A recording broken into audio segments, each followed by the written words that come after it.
Welcome to A Better HR Business, the podcast that looks at how HR consultants and HR tech firms grow their businesses and how they help their employers to get the best out of their people.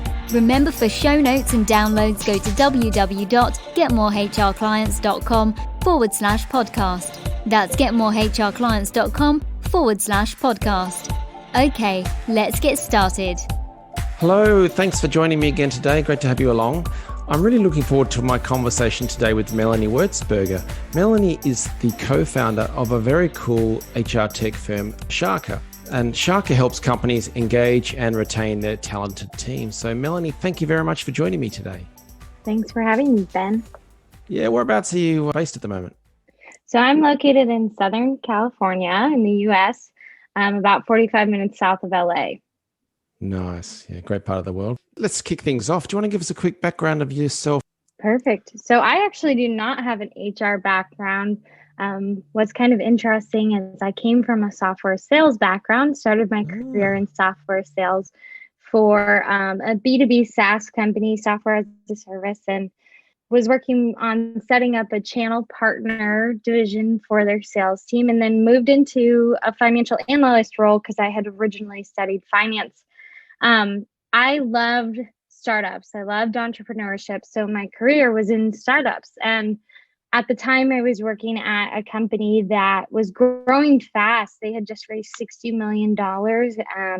They were hiring, I think it was 250 people in a year. Wow. When I was working as their analyst. And I came in and watched this company scale like crazy, but their culture just didn't scale quite as rapidly or as well as maybe their sales and their team did. And what ended up happening was, as an analyst, I could see these different gaps of where it was hurting the company in terms of productivity, in terms of knowledge share and silos. So it ultimately pushed me to create Shaka because I was an employee that didn't have a great experience with culture, and I saw this could be done better. And so I am a young founder. I started my company and I knew I'm not an expert in HR. I'm not even an expert in business. So in the nights and weekends right now, I'm actually studying my master's of entrepreneurship and innovation. And it's a program here in Southern California that's just focused on helping you learn how to scale businesses and successfully set them up and get integrated with all the other entrepreneurs that are here in Southern California. Nice. So you're building the bridge as you're crossing it. I like that. What exactly does Shaka mean? Yeah, so Shaka is a Hawaiian word. So being that this is a podcast, I'll kind of paint a picture. So the Shaka is the hand symbol that you see people do where you make a fist and then you put your pinky and your thumb out. And, you might see surfers kind of doing that hand symbol. Yeah. But in Hawaii, it has a much deeper meaning. It's kind of like a wave to your neighbor. And it symbolizes welcome to our community. Everyone's part of our family or our community here. And it's just this sentiment of how people treat each other there. And that's what I wanted to create within my customers' businesses for them, and the spirit that I wanted to bring into their company. So that's how we determined our name. Plus, nice. It will be great for marketing to have pictures of people doing the Shaka hand symbol and things like that. We have an emoji now. I'm like, things are going good. You've made it. So what exactly is Shaka? What does it do? So Shaka is an online platform that helps companies keep their employees engaged. And that is whether they're working in the office or at home. So especially today, companies are wondering, how can we keep our employees feeling connected, feeling like they belong here and are part of a community? And so we built some different tools to help companies do that and invest in different areas of employees' happiness. So one piece of Shaka is that employees can use it to network with other colleagues. They can say, I want to meet someone new at the company every 2 weeks. And then our system will go ahead and recognize their department, find someone outside of their original department, see their calendar and availability, and say, all right, you're meeting with Sally on the finance team on next Tuesday. And it kind of just takes the work out of internal networking for employees. It allows them to learn about what's going on in these different areas of our business, or maybe meet people in totally different offices. Um, I have companies using it that are connecting people in their Asia offices with their West Coast USA offices. And Wow. it's the first time they've done that. And then we also have tools that help companies boost camaraderie through team based challenges, whether it's a walking challenge or a philanthropic food drive, it might be, or a healthy recipe challenge. I even had one company run just a fun challenge of how many avocados can you eat in a week. And I'm like, all right, whatever your team enjoys. But it's just all about having fun. And then we Yeah. also have a communities page where employees can set up different interest groups, like a club or a working parents group. Maybe it's a diversity and inclusion group. And it's a place for them to share resources and post upcoming online events that they see in the future, or have discussion boards. So that's kind of what we've built, and we're still growing. Right now, we're working on finding more ways to help Nice. companies measure engagement, not just drive it. Yeah. I think it's a great idea to have that geographic mix up so people are meeting people in different offices, but also the silo problem you get in lots of companies, so marketing versus sales or HR versus finance, stuff like that. I think it's great if you can line people up in the different department or functions and get them to meet up from time to time, because it's very hard to get angry or fired up in a meeting when you've caught up with them last week and you shared a donut and a coffee or something, or an avocado in this case. Right. So yeah, I like that. We give them conversation starters, and they can be like work Ah, related or not work related. So maybe they just talked about their family vacation. And you're right. It's so interesting to see some organizations that have departments that are really well meshed. Like our marketing and our sales work together well. And other companies where it's like our marketing and sales teams argue over who brought in the most leads. And that was my lead, and things like that. So hopefully we can solve some of those friction yeah, problems. definitely. In the HR tech space, it's pretty crowded. There's all sorts of providers. How do you work out what your platform's going to do and who it's going to aim at and what it's going to offer? How do you find your place in the world? Yeah, absolutely. So I wanted to be very specific on who will I initially target. So my organization is only about a year and a couple months old at this point. So I think a lot of businesses come in and they're like, I could serve everyone. They can have any amount of Mm, employees, any industry.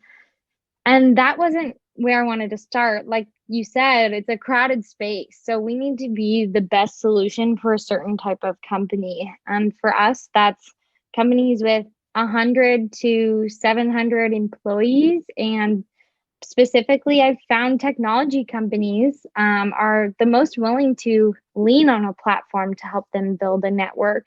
Their employees are used to using tools like this to network. They're the best early adopters for us. And then I also focus in on companies that are experiencing high growth. Like I mentioned, the pain I was feeling in my previous job. I go and research what companies have raised funding in the last 6 months, what companies have a job board out there with over 20 positions to fill. So I guess my best answer to that is that we've tried to be very specific in who we're targeting so that my story resonates very well with them. They're like, yes, I'm sitting exactly where you were sitting. Um, and then just building tools that are a little different, a little quirkier, or outside of the regular box of what you'd see in some of the other platforms that exist. yeah, absolutely. Such as an avocado discussion group, you never know. So what are you doing to find new clients, acquire new clients and get the word out there? Obviously, things are about to explode having come on this podcast, but what are you doing in terms of the marketing and sales side of things? Yeah. So funny story. When I started with a tool called Apollo IO to generate leads, and it's a tool I would completely recommend to everyone. They have an awesome database of leads. Their pricing is pretty friendly. Like I think the pro version was $100 a month, and there's a free version too. And then you can pick as many unlimited leads. You can filter them down to I want to talk to people HR director level above in this geography with this many employees. You can filter all the things. And then you can sequence them. And I got a little excited and I like went after, I was like, holy cow, this database is awesome. And I was going after it like crazy. And I was having awesome open and response rates. And then I realized I hadn't set up like my email security properly. And all of a sudden my domain name was flagged as spam. So Oh, I had emailed so many people and was having great success with that.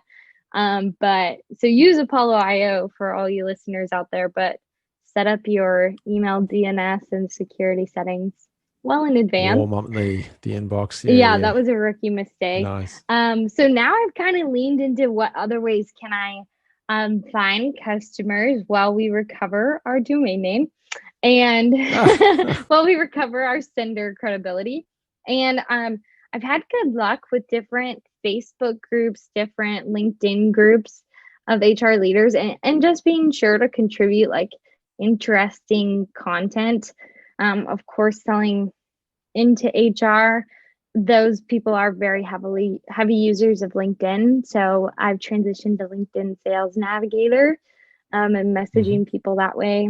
And just attending different podcasts or events that I think they'll be at. There's a lot of online webinars going on right now for the space, and that's a place I always try and attend and just drop some of my contact information in the chats of whatever room we're in. Nice. So with the Apollo first, then that's cold email outreach. Mhm. Did you do sequences? Did you just do a one-off thing, or did you do, the follow up? So I did sequences, and if any of you are, so I mentioned I have a software sales background. One of the things my company invested in was this program called Winning by Design, and you could actually get Winning by Design certified in how to communicate with your potential customers and how and when to pull on their pain points and what's the most productive um, email taglines and things like that. So I have had that training, and for companies that are smaller, you can probably just read their online blogs and things like that and pick up some of the information. But I was sequencing or my leads using that tool and some of those tips. And then I'd look for ones that have multiple opens or multiple clicks on my links. And I'd really try to personalize things to them. And the sequencing tool is great because you can drop in company names, you can drop in people names. But once they clicked or opened my email multiple times, I'd go specifically look at their Glassdoor reviews, at their hiring board, and say, hey, I see you have this problem within your culture. I'm sure you're familiar with Glassdoor, correct? Or is that more popular Yeah, here? yeah. Okay, I was like, but just trying to message it to try to pique their interest with, hey, I see your employees are having problems with this, or your employees really loved this program you ran. I think my platform might be a great addition to it. So those are some of the places I found personalized info. That's very good. Yes, I mean, cold email outreach it's a brilliant method, and I guess it's kind of fallen away a little bit in recent times with the increase in Europe, for instance, GDPR, and then can spam and things like that in other places. But I think if you do it right, it's very successful if you do it right, and if you don't kill your domain. Exactly. I could have avoided a lot Yeah. of stress there, but we're back on the safe senders list. I have to be light on my email outreach now just to make sure we recover Huh. fully. But yeah, I think it's a good method still. Oh, yeah, yeah. In email, it can go wrong. In a tech company, I know there was a guy who was, funnily enough, he was a financial analyst as well. And he sent an email out to, I think, 40,000 people, and he BCC'd himself so he could just check that everything worked fine. But it just meant that suddenly the inbound mail server received 40,000 emails within a second. So the whole system crashed, thinking there was, a Russian hack or something like that. So all sorts of fun stuff can happen with email.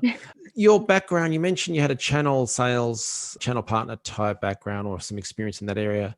What are your thoughts on that for Shaka? So that's actually something I'm working on setting up now. So very interesting topic that you brought up, because I particularly believe that there's an opportunity for diversity and inclusion consultants, company culture consultants to extend their services or their workshops that they're offering these companies through the future with a platform like Shaka. Like here we came in, we did this diversity and inclusion workshop. Now I want to introduce you this platform that will continue to pair employees that's blind to race, color, gender, and it will give them a space to create diversity groups. So let's go in and set that up for your organization so that there's a longer period of time.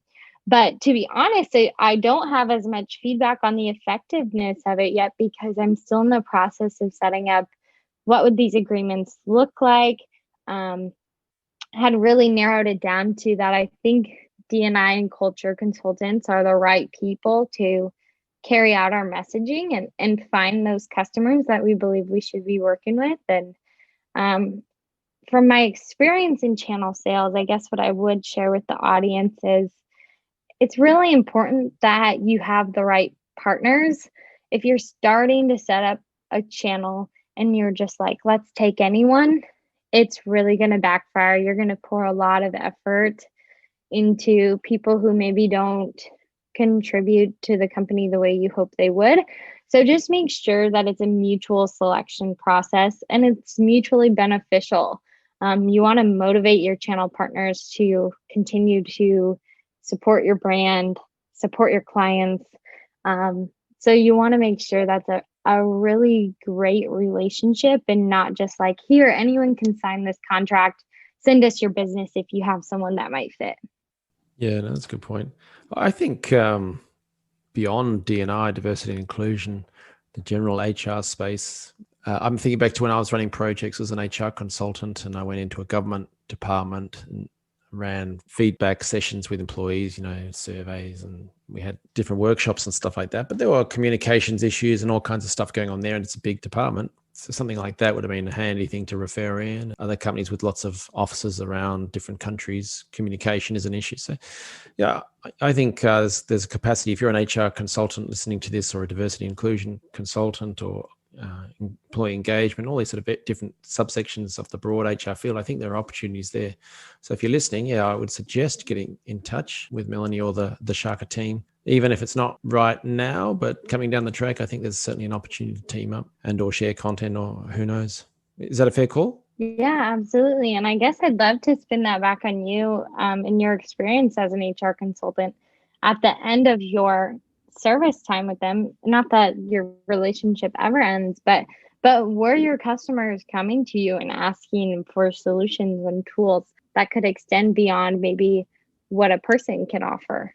Yeah, absolutely. So if people want to learn more about Shaka, what should they do? So you can find us on www.joinshaka.com. So that's our website, Join Shaka.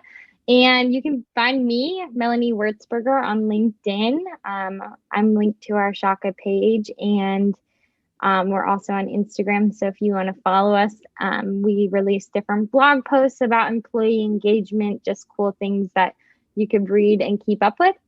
And then my email is my first name, Melanie@joinshaka.com, if anyone wants to get in touch.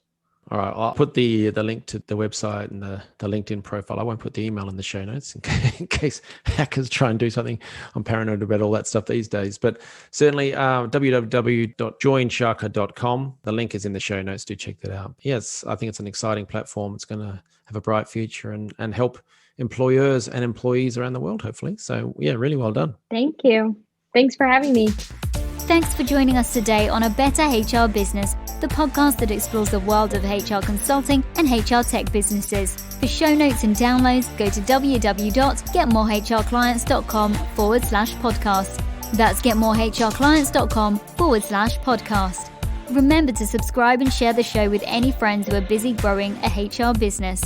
Thanks, and see you next time.